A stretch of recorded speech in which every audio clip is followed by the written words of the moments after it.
Welcome to I dream. నేను ఉదయశ్రీ. ఇవాళ జార్ఖండ్లో జరిగిన ఒక దారుణమైన సంఘటనకు సంబంధించి మనం మాట్లాడుకోబోతున్నాం. ఒక తల్లి ఫిజికల్లీ డిసేబుల్డ్ అయిన ఒక కొడుకు కోసం తన కూతుర్ని బలిచ్చిందనమాట. ఒక తాంత్రికుడితో కలిసి తను బాబు మెంటల్లీ ఫిజికల్లీ డిసేబుల్డ్, ఆ అబ్బాయి కోసము కన్న కూతుర్ని బలివ్వడమే ఇక్కడ ఆశ్చర్యం వేస్తుంది. ఎందుకంటే ఇద్దరు తన పిల్లలే, కానీ ఒకరి కోసము అబ్బాయి కోసము అమ్మాయిని బలివ్వాలా? ఏంటి ఈ డిస్క్రిమినేషన్ ఈ రోజుల్లో కూడా? ఇదే ఇవాల్టి మన టాపిక్. దీని గురించి మాట్లాడడానికి మనతో ఉన్నారు life coach and public speaker Ram మెట్టు గారు. ఆయన కెరీర్కి సంబంధించి కానీ ఎడ్యుకేషన్కి సంబంధించి కానీ ఎంతోమంది స్టూడెంట్స్కి గత 12 years నుంచి ఇది కౌన్సిలింగ్ ఇస్తూ వచ్చారు. అలాగే ఎంతోమంది రిలేషన్షిప్లో ఏమైనా ప్రాబ్లమ్స్ వచ్చినా కానీ వాళ్ళకు కూడా కౌన్సిలింగ్ ఇస్తూ ఉంటారు. సో ఆయనతో మాట్లాడదాం. హలో అండి. హాయ్ అండి.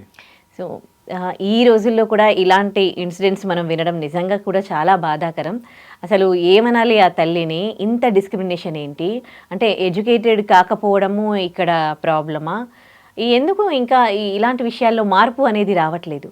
ఇక్కడ మీరు అన్నట్టు ఎడ్యుకేషన్ ఒకటే ప్రాబ్లం కాదండి ఇక్కడ. ఎందుకంటే ఎంతోమంది ఎడ్యుకేటెడ్ పీపుల్లో కూడా ఈ రోజుకి కూడా నేను వింటూ ఉంటాను ఏంటంటే, పిల్లలు పుట్టే టైంలో బాబు పుడితే బాగుండు, పాప పుడితే ఒక కైండ్ ఆఫ్ డిసప్పాయింట్మెంట్. అవును, రైట్. ఈ రోజుల్లో కూడా కొందరు ఏంటంటే నాకు బాబే కావాలనేసి, మరికొందరు ఫస్ట్ బాబు పుట్టాలి, ఇంకా తర్వాత ఎవరు పుట్టినా పర్వాలేదు అవును అని ఇది కూడా ఒక నోషన్ ఉంటుంది మన సొసైటీలో. సో అది ఎడ్యుకేటెడా అన్ఎడ్యుకేటెడాతో సంబంధం లేకుండా ఈ బాబు అంటే కొంచెం ఎక్కువ ప్రయారిటీ ఇవ్వడము అనేది రెగ్యులర్గా జరుగుతూ ఉంటుంది. ఆన్ ద సేమ్ బేసిస్ ఈ ఇన్సిడెంట్లో కూడా చూసుకుంటే కనుక ఒక మెంటల్లీ అండ్ ఫిజికలీ డిసేబుల్డ్ ఉన్న ఒక బాబు కోసము కన్న కూతుర్ని, రైట్, ఇద్దరూ పేగు దించుకొని పుట్టిన వాళ్ళే, ఆ బాబు కూడా పాప కూడా. అయినప్పటికి కూడా ఆ బాబు కోసం ఈ పాపను బలివ్వడానికి కూడా నేను కాలేదు. అసలు ఇంకో దీంట్లో ఇది ఏంటంటే హైలైట్ ఏంటంటే, ఎవరైతే తాంత్రికుడి దగ్గరికి తీసుకెళ్ళిందో ఈ బాబుకి బాగాలేదు అనేసి, ఆ తాంత్రికుడు చెప్పింది ఏంటంటే, బాబుకి నయం కావాలి అని అంటే ఒక కన్యని బలివ్వాలి అని చెప్పాడు. కన్యని బలివ్వాలి అన్నాడు తప్ప నీ కూతురిని బలివ్వాలని చెప్పలేదు ఆయన. కన్యని బలివ్వాలని చెప్పాడు. ఈమె ఎవరో ఎందుకు నా కూతురే ఉంది కదా అని ఈమెనే రెడీ అయింది వాళ్ళ కూతురిని బలివ్వడానికి. అండ్ ఇది హోల్ ప్రాసెస్ వాళ్ళు ఎలా చిత్రీకరించారంటే దీని మొత్తాన్ని, ఫస్ట్ ఆమె మిస్సింగ్ కేసు పెట్టింది వాళ్ళ కూతురు మీద, కనపడట్లేదు అనేసి. ఆ తర్వాత వాళ్ళ కూతుర్ని ఒక ఐసోలేటెడ్ ప్లేస్కి తీసుకెళ్ళి ఆమె ప్రైవేట్ పార్ట్లో పెద్ద స్టిక్ దూర్చి దెన్ నెత్తి మీద పెద్ద బండరాయితో కొట్టి ఆ బ్లడ్ పోతూ ఉంటే ఆ బ్లడ్ని కలెక్ట్ చేసుకొని ఈ తాంత్రికుడికి ఇచ్చి ఆయన చేయడానికి ఆ రిచువల్స్ అవి క్యారీ ఫార్వర్డ్ చేయడానికి ఆ బ్లడ్ని ఇచ్చిన తర్వాత వాళ్ళు ఇదంతా ఏంటంటే ఒక రేప్ లాగా క్రియేట్ చేద్దామని చేశారు వాళ్ళు. బట్ అల్టిమేట్లీ అక్కడ జరిగింది ఏంటంటే, ఈ డిఎన్ఏ వీటికి వెళ్తారు కదా, మన ఫోరెన్సిక్ పోస్ట్ మార్టంకి వెళ్తారు కదా. సో పోస్ట్ మార్టంలో కనిపించింది ఏంటిది అని అంటే, దెర్ ఇస్ నో డిఎన్ఏ అవన్నీ ఏం ప్రజెంట్ లేదనమాట ప్రైవేట్ పార్ట్ దగ్గర. So which means there is no rape that has happened. అప్పుడు పోలీసులు మళ్ళీ ఏంటంటే వాళ్ళు కొంచెం రిగరస్గా ఇన్వెస్టిగేట్ చేస్తే అర్థమైంది ఏంటంటే, సొంత తల్లి అలాంగ్ విత్ ఈ తాంత్రికుడు ఇంకొక ఎవరో పర్సన్ ముగ్గురు కలిసి ఈ మొత్తం ఇన్సిడెంట్ ఏదైతే ఉందో వాళ్ళు కలిసి చేసిన ఇన్సిడెంట్ అనమాట ఇది. సో ఇక్కడ చూడండి, అసలు నార్మల్గా మనం రోడ్డు మీద పోతూ ఉంటే ఒక చిన్న పిల్లోడో మన సొంత పిల్లలు కూడా అవసరం లేదు, చిన్న పిల్లోడో పాపనో ఇట్లా సైకిల్ మీద నుంచి కింద పడిపోయినా లేకపోతే పరిగెట్టుకుంటూ కింద పడితేనే మనకి అయ్యో బాధ అవుతుంది. అసలు కన్న కూతుర్ని అలా చేస్తూ ఉంటే ఆ పిల్ల అమ్మ అమ్మ అని అరుస్తుంటే కూడా కొంచెం కూడా కనికరించలేదు చూడండి. అసలు ఈ ఇష్యూ గురించి మాట్లాడుతూ ఉంటేనే మనకి ఏదోలా అయిపోతుంది అనమాట. అసలు 9 months అంటే ప్రెగ్నెన్సీ ఉండి దాన్ని అంటే మోసి ఎన్నో పెయిన్స్ తీసి, లేకపోతే సర్జరీ అయినా ఏదైనా కానీ పెయిన్స్ తీసుకొని బేబీని కన్నాక అసలు ఎట్లా ఆవిడ కళ్ళ ముందు ఇంత క్రూయల్గా ఎలా చంపబుద్ధి అయింది అసలు ఆ మదర్కి? అసలు ఏమనుకుంటే ఆమెకు సైకిక్ ఏమైనా ప్రాబ్లం ఏమైనా ఉందా? సైకిక్ ప్రాబ్లం కంటే కూడా ఇక్కడ మోస్ట్ ఇంపార్టెంట్ ఏంటంటే ప్రయారిటీ అండి. ఆమె ఏంటంటే కొడుకే ఎక్కువ, నాకు కూతురు కంటే కొడుకే ఎక్కువ. ఈ డిస్క్రిమినేషన్ ఉన్నంత కాలం మనం ఇలాంటి ఇన్సిడెంట్స్ చూస్తూనే ఉంటాం రెగ్యులర్లీ. మన సిటీస్లో అన్న ఇంకా ఎంతో కొంత తక్కువ, జనరల్లీ ఏంటంటే ఇలా ఎవరికన్నా ఏదన్నా లైక్ ప్రెగ్నెన్సీ టైంలో అట్లా నీకు అబ్బాయి కావాలా అమ్మాయి కావాలా అని అంటే హార్ట్ఫుల్లీ నాకు అమ్మాయి కావాలి అని అనేవాళ్ళు బహు తక్కువ, రైట్? అండ్ ఆ అమ్మాయి పుట్టినప్పుడు సెలబ్రేట్ చేసేవాళ్ళు చాలా తక్కువ. రెగ్యులర్లీ మనం చూసేది ఏంటిది అని అంటే అబ్బాయే కావాలి అని అనుకుంటా ఉంటారు.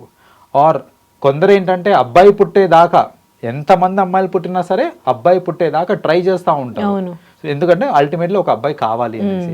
సో ఈ థాట్ ప్రాసెస్ ఉన్నంత కాలం, ఈ డిస్క్రిమినేషన్ ఉన్నంత కాలం ఇలాంటి ఇన్సిడెంట్స్ తరచూ జరుగుతూ ఉంటాయి మనకి.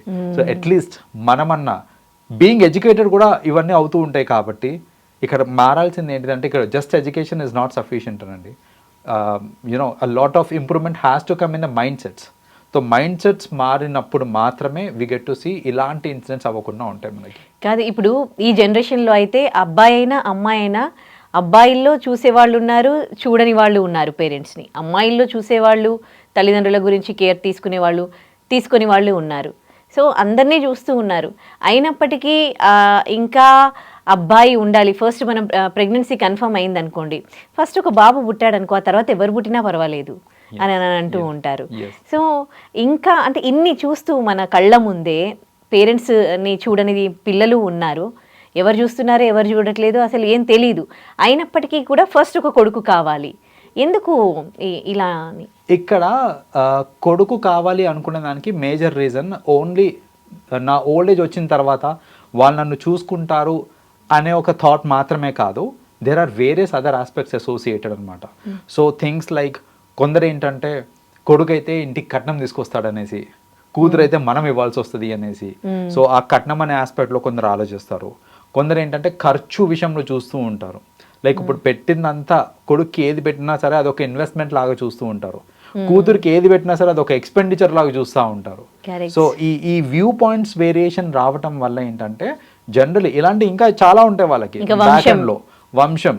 లైక్ ఇప్పుడు అబ్బాయి అనుకోండి, మన ఇది డైనాసిటీ అనేది ప్రొలాంగ్ అవుతుంది అనేసి. సో అదే కనుక అమ్మాయి అనుకోండి, అది ప్రొలాంగ్ కాదు అనేసి. సో ఇలా వేరియస్ రీజన్స్ వల్ల చాలా మంది ఏంటంటే అబ్బాయే కావాలి అని అనుకుంటారు. బట్ ఫ్రాంక్లీ స్పీకింగ్ కరెంట్ టైమ్స్లో ఇట్ డజంట్ రియలీ మ్యాటర్. అబ్బాయి కానివ్వండి అమ్మాయి కానివ్వండి, ఇట్ డజంట్ మ్యాటర్. ఎందుకంటే first of all me dynasty ఇవన్నీ ఆలోచిస్తున్నారు మీరు. ఒక 3 generations తప్ప 4th generation ఎవరు గుర్తుపెట్టుకోరండి. అంతే. ఇప్పుడు మీ గ్రాండ్ ఫాదర్ వరకు మీకు గుర్తుంటారేమో, మీ గ్రేట్ గ్రాండ్ ఫాదర్ ఎవరంటే నోబడీ నోస్, పేరు కూడా తెలియదు మనకి. సో అలాంటి సిచ్యువేషన్లో ఉన్నప్పుడు నా వంశం పోవాలి, ముందుకు సాగాలి, ఇవన్నీ ఆలోచించడం is absolutely foolish. అసలు గ్రాండ్ పేరెంట్స్ ఎవరైనా ఉంటున్నారా? అసలు పెళ్లి కాగానే దూరంగా ఉండడం జరుగుతుంది. అసలు ఫ్యామిలీస్ కలిసే ఉండట్లేదు, కానీ డైనాసిటీ మాత్రం కావాలి. అండ్ ఇప్పుడు కరెంట్లీ జరిగే ఈ పెళ్ళిళ్ళు కూడా బాగా లేట్గా అవుతున్నాయి కాబట్టి, ఆర్ పెళ్ళైనాక కూడా బాగా లేట్గా పిల్లల్ని కంటున్నారు కాబట్టి అసలు 2 generations కలిసి ఉంటారేమో తప్ప 3rd generationకి అసలు స్కోప్ లేదు. ఇప్పుడు చూడండి, almost we get to see like 30, 35, 40 yearsకి ఈ మధ్యన పెళ్ళిళ్ళు చేసుకొని పిల్లల్ని కంటున్నారు. సో వాళ్ళకి 40 వచ్చినాయంటే వాళ్ళ పేరెంట్స్కి ఆల్రెడీ 70, 75లో ఉంటారు వాళ్ళు. సో ఆబ్వియస్లీ ఇంకా we get to see that వాళ్ళు అప్పటికి ఇంకా చనిపోతారు కాబట్టి you get to see only 2 generations. మన పూర్వీకులు అంటే సరే తొందరగా పెళ్లి చేసుకున్నారు, తొందరగా పిల్లలు కన్నారు కాబట్టి ఒక 3 generations ఎట్ ఎ టైం చూసేవాళ్ళం మనం. But moving forward only 2 generations కనిపిస్తాయి మనకు అంతే. కరెక్ట్. మీరే అంటున్నారు అంటే ఎడ్యుకేషన్తో సంబంధం లేకుండా అందరూ ఇట్లాగే థింక్ చేస్తూ ఉన్నారని. మరి ఈ థాట్ ప్రాసెస్ చేంజ్ అయ్యేది ఎట్లా? అది initiative has to come from within అండి. సో మనకి ఆ రియలైజేషన్, సెల్ఫ్ రియలైజేషన్ అనేది రావాలి. ఇప్పుడు ఇన్ని చూస్తున్నాం సొసైటీలో మనము, లైక్ ఆడపిల్లలు ఎంత బంగారంగా చూసుకుంటున్నారు వాళ్ళ తల్లిదండ్రులని, ఎంత బాగా చూసుకుంటున్న ఇన్సిడెంట్స్ ఎన్నో ఉన్నాయి మనకి. ఇంట్లోంచి అబ్బాయిలు గెంటేస్తున్న ఇన్సిడెంట్స్ కూడా కనిపిస్తున్నాయి మనకి.